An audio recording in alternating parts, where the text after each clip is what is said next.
ಸ್ನೇಹಿತರೆ, ಮತ್ತೊಂದು ಹೊಸ ವಿಡಿಯೋಗೆ ಸ್ವಾಗತ. ಇನ್ನು ಮುಂದೆ ಉಚಿತ ಗೃಹ ಜ್ಯೋತಿ ವಿದ್ಯುತ್ ಯೋಜನೆ ನಿಲ್ಲುತ್ತೆ.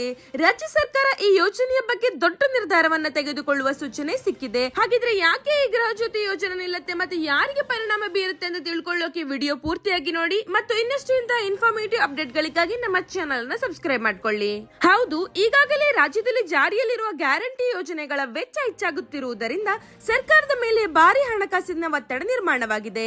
ಇದರ ಪರಿಣಾಮವಾಗಿ ರಸ್ತೆ, ನೀರಾವರಿ, ಶಿಕ್ಷಣ ಹಾಗೂ ಇತರ ಅಭಿವೃದ್ಧಿ ಕಾರ್ಯಗಳಿಗೆ ಅಗತ್ಯವಿರುವ ಹಣಕ್ಕೆ ಅಡ್ಡಿ ಉಂಟಾಗುತ್ತಿದೆ ಎನ್ನುವ ಚರ್ಚೆ ಸರ್ಕಾರದ ಮಟ್ಟದಲ್ಲಿ ನಡೆಯುತ್ತಿದೆ. ಈ ಹಿನ್ನೆಲೆಯಲ್ಲಿ ರಾಜ್ಯದಲ್ಲಿನ ಶ್ರೀಮಂತರ ಮನೆಗಳನ್ನು ಗುರುತಿಸುವ ಸಲುವಾಗಿ ವಿಶೇಷ ಸರ್ವೆ ನಡೆಸಬೇಕು ಮತ್ತು ಅಂತಹ ಮನೆಗಳಿಗೆ ಈಗ ನೀಡಲಾಗುತ್ತಿರುವ ಉಚಿತ ಗೃಹ ಜ್ಯೋತಿ ವಿದ್ಯುತ್ ಸೌಲಭ್ಯವನ್ನು ರದ್ದುಪಡಿಸಬೇಕು ಎಂದು ಸರ್ಕಾರಕ್ಕೆ ಅನೇಕ ವಲಯಗಳಿಂದ ಸಲಹೆಗಳು ಬರುತ್ತಿದೆ ಎಂದು ತಿಳಿದು ಬಂದಿದೆ. ಹೀಗಾಗಿ ನಿಮ್ಮ ಆದಾಯ ಬಿಲೋ ಪಾವರ್ಟಿ ಲೈನ್ ಗಿಂತ ಹೆಚ್ಚಿದ್ದರೆ ನಿಮಗೂ ಕೂಡ ಈ ಯೋಜನೆ ನಿಲ್ಲಬಹುದು. ಸೊ ಈಗಲೇ ಚೆಕ್ ಮಾಡಿಕೊಳ್ಳಿ. ಧನ್ಯವಾದಗಳು.